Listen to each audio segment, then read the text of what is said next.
রাজধানীর উত্তরায় milestone school and college ক্যাম্পাসে যুদ্ধবিমান বিধ্বস্তের ঘটনায় সোমবার রাত পৌনে ৮টা পর্যন্ত ১৯ জনের মৃত্যুর খবর নিশ্চিত করেছে আইএসপিআর ও ফায়ার সার্ভিস। আহতদের সংখ্যা প্রায় ১৫০ শতাধিক।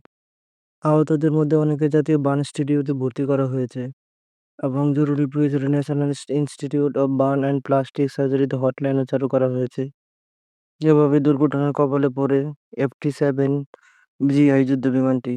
সংবাদ বিজ্ঞপ্তিতে আন্তঃবাহিনী জনসংযোগ পরিদপ্তর আইএসপিআর জানিয়েছে, নিয়মিত প্রশিক্ষণের অংশ হিসেবে এফ-7 বিজিআই যুদ্ধবিমানটি সোমবার বেলা ১টা ৬ মিনিটে কুর্মিটোলা বিমানবাহিনী একে খন্দকার ঘাঁটি থেকে উড্ডয়ন করে। এরপরেও এতে যান্ত্রিক ত্রুটি দেয়। বিস্তারিত আরও তদন্ত সবাইকে জানানো হবে বলে নিশ্চিত করা হয়েছে। বিজ্ঞপ্তিতে বলা হয়েছে, দুর্ঘটনা ও বড় ধরনের ক্ষয়ক্ষতি এড়াতে ফ্লাইট লেফটেন্যান্ট তৌকির ইসলাম জেটটিকে ঘনবসতিপূর্ণ এলাকা থেকে অন্য স্থানে নিয়ে যাওয়ার সর্বাধিক চেষ্টা করেছিলেন।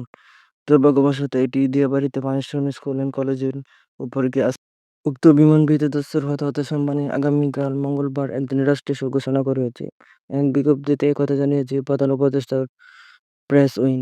দেশের সব সরকারি, আধা-সরকারি, স্বায়ত্তশাসিত প্রতিষ্ঠান, শিক্ষা প্রতিষ্ঠানে জাতীয় পতাকা অর্ধনমিত থাকবে এবং পাশাপাশি সব সরকারি বেসরকারি ভবন, বিদেশে বাংলাদেশের মিশন